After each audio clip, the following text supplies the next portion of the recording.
Before we begin, take a moment. If you're someone who enjoys stories that go beyond the surface, stories that explore the quiet emotions people don't always say out loud, then this channel is for you. Subscribe, turn on notifications, and become part of a space where we don't just tell stories, we feel them. Because some stories aren't just meant to be heard, they're meant to stay with you. Now, let's begin. The kind that wraps around your skin and makes the outside world feel distant, almost irrelevant. Steam drifted slowly through the air, rising in delicate, twisting patterns before dissolving into nothing. It moved quietly, like a secret that didn't want to be fully seen. The water had stopped running just moments ago, but its presence still clung to everything. Droplets traced slow paths down the mirror, bending reflections into blurred, unrecognizable shapes. For a brief moment, I didn't move. I just stood there, suspended between stillness and thought, letting the silence settle around me like a protective barrier.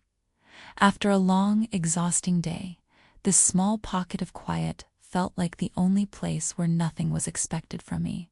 No decisions, no responsibilities, no pressure, just stillness. I reached for the towel, my fingers brushing against the soft fabric.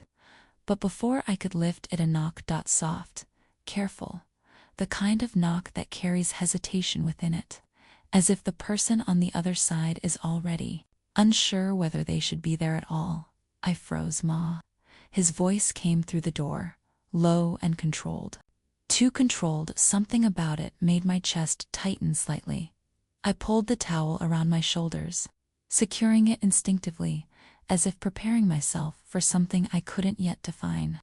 My feet moved across the cool tiles, each step quieter than the last, until I stood just inches away from the door.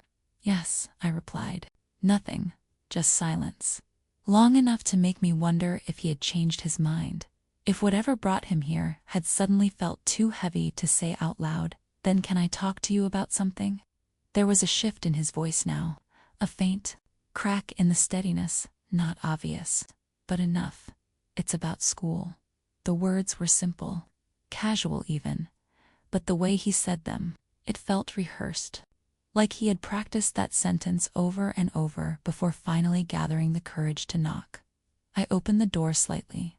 Warm steam spilled into the hallway, rolling outward like a curtain being drawn back.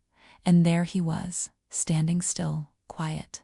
A textbook pressed tightly against his chest, as if holding on to it gave him something solid to lean on. For a second, I didn't speak.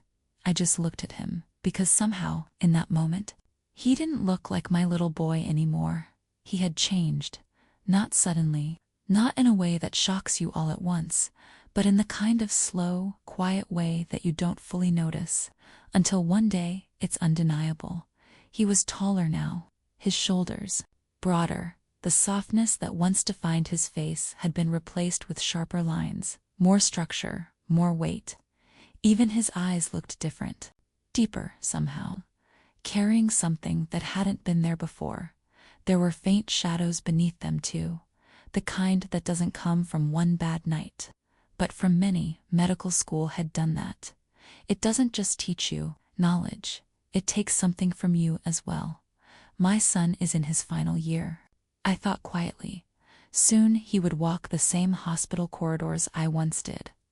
Soon he would carry the same expectations, the same responsibility, the same invisible pressure that comes with being trusted with something as fragile and irreversible as a human life. And suddenly, looking at him didn't just feel like looking at my son. It felt like looking at a reflection of who I used to be. Ambitious, driven, certain that hard work alone could fix everything. "What's going on?" I asked gently. He shifted slightly, his grip tightening on the textbook. "It's anatomy," he said. A pause. "The exams are in 2 days, and He exhaled softly, almost like the words themselves were heavier than he expected. "I don't. No, I just can't stop second-guessing myself." I stepped aside without thinking. "Come in." He hesitated for half a second before walking in, his movements slower than usual, like something was weighing him down, something he hadn't fully said yet. He sat at the edge of the bed. The mattress dipped under him. Small detail, but I noticed it because it felt like a reminder of how much he had grown. He opened the textbook, flipping through pages filled with dense diagrams, muscles layered over muscles, nerves branching out like fragile threads, veins and arteries weaving through the body like an intricate, hidden network. The human body, beautiful, complex, and unforgiving. He stopped at one page. "I understand the material," he said quietly. His finger hovered over the diagram, but he wasn't really looking at it. "It's not that." I sat beside him. "Then what is it?" He didn't answer immediately. Instead, his hand moved slowly across the page, tracing the outline of a heart. And when he finally spoke again, his voice had changed, softer, more vulnerable. "I keep thinking about the people behind it." I felt something shift inside me. "The people," I repeated. He nodded. "Patience." His fingers stilled. "They trust us completely." His voice dropped even lower. "They let us see them at their most vulnerable. Their pain, their fear, things they don't even tell their own families." A pause. "And sometimes," he swallowed, "their lives." The room felt quieter now, not peaceful, heavy. He looked at me then, directly. "I don't understand how you do it." That question. It wasn't just about medicine. I knew that, because I had asked myself that same question years ago. Standing alone in a hospital corridor, trying to hold myself together after losing my first patient, I tightened the towel slightly around my shoulders, grounding myself in the present. "You don't separate your emotions," I said softly. He frowned. "You don't." I shook my head. "No." A small pause. "You just learn how to carry them, without letting them break you." He didn't look convinced. "I thought I could handle it," he admitted. "But lately, it feels like the line between caring and getting too involved is starting to disappear."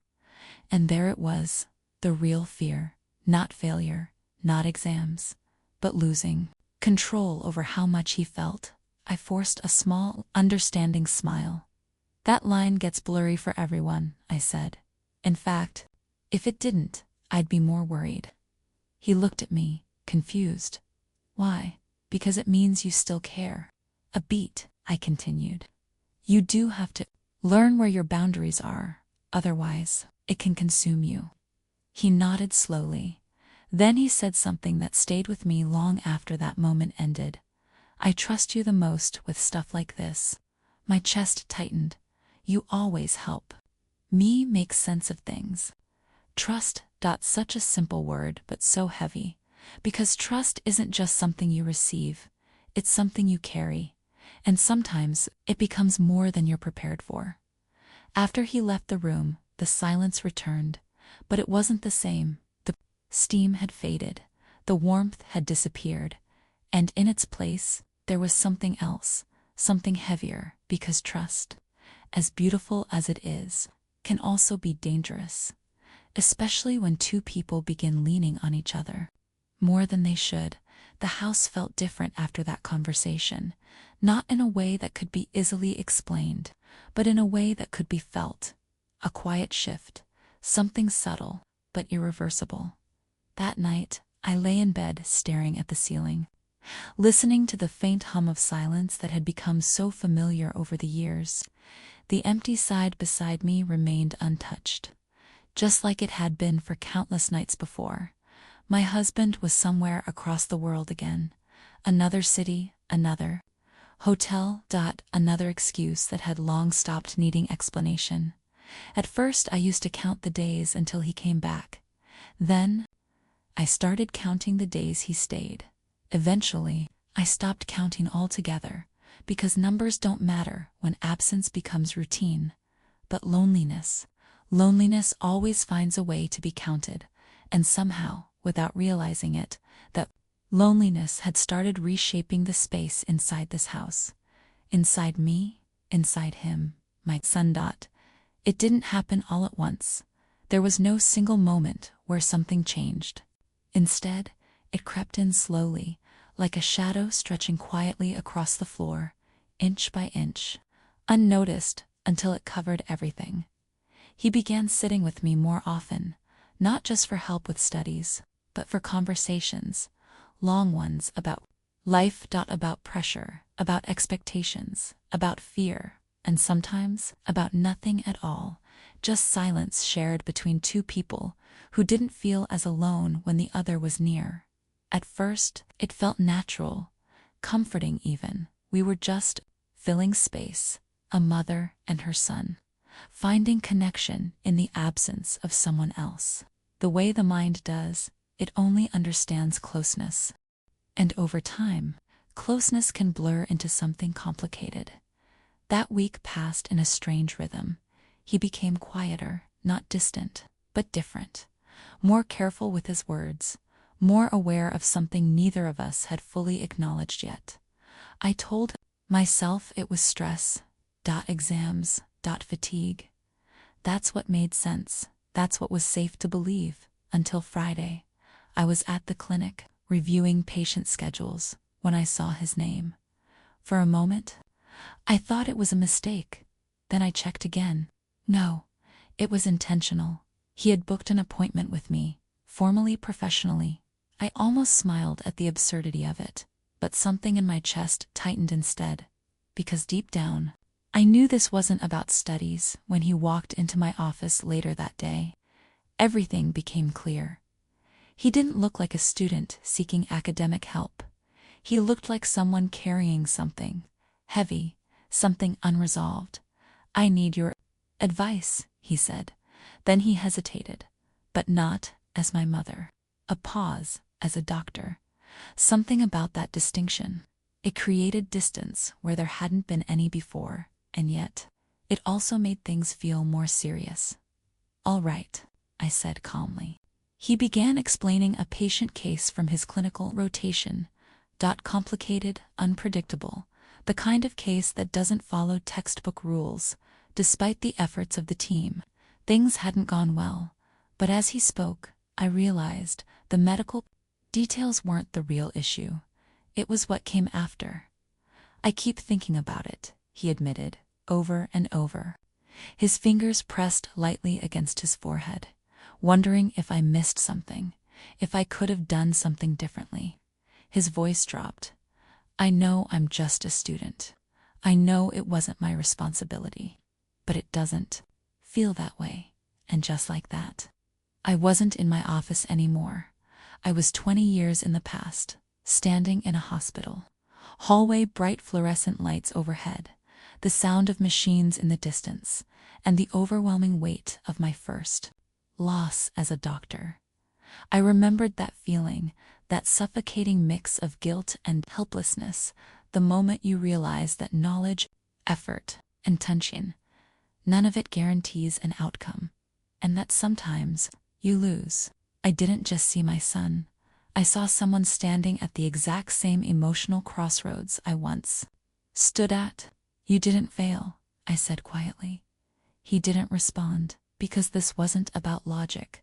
It was about feeling. "I know that's what everyone says," he murmured, "but it doesn't change how it feels." He was right. It doesn't. I leaned back slightly in my chair, choosing my words carefully. "Do you know what the hardest part of this profession is?" I asked. He shook his head. "It's not the long hours, not the pressure, not even the responsibility." A small pause.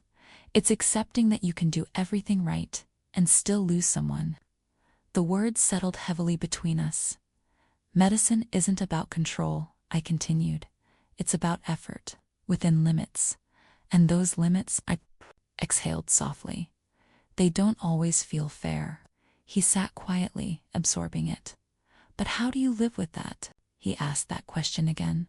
Not just from a student, but from someone searching for stability in something that feels uncertain. "You don't get used to it," I said. "You learn to live with it. You remind yourself that your job is to try, not to guarantee. And you hold on to the fact that sometimes Trying is enough. Silence longer this time. Then finally, I think I'm scared, he admitted. Not of failing exams, but of becoming someone who stops caring just to survive this, that was the real fear. And strangely, it was also the answer. I leaned forward slightly. If you ever reach a point where you stop caring completely, I paused. That's when you should be worried. He looked up, because that wasn't what he expected. Feeling this way means you're still human, I continued. And being human is what makes a good doctor. Something shifted in his expression. Not complete relief, but understanding. And sometimes that's enough. When the appointment ended, he stood up slowly. "Thank you," he said. And this time, it sounded lighter. Not because the problem disappeared, but because he no longer felt alone in it that night. The house was quiet again, but something had changed. Not in a dangerous way. Not anymore. Because clarity had done what silence couldn't. It had drawn the line we had both unknowingly crossed, and gently, carefully. It had put things back where they belonged. He still sat with me sometimes. We still talked. We still shared moments of quiet. But now, there was awareness, boundaries, understanding, not distance, just balance. A few weeks later, he passed his exams. I didn't celebrate loudly. I didn't need to, because the real victory wasn't the result. It was the person he was becoming, someone who could feel deeply, but still stand steady. And one evening, as we sat across from each other with cups of tea between us, he smiled slightly and said, "I think I understand now." "About what?" "How you do it." I raised an eyebrow, and he exhaled softly. "You don't stop feeling, you just don't let it control you." I smiled, because that was it. Not perfectly said, but perfectly understood. Somewhere along the way, we had both learned something. Not just about medicine, but about connection, about loneliness, about how easy it is to drift, and how important it is to find your way back, because in the end, it's not about avoiding emotions, and it's not about drowning in them either. It's about learning how to carry them without losing yourself in the process. And maybe that's what growing up really is.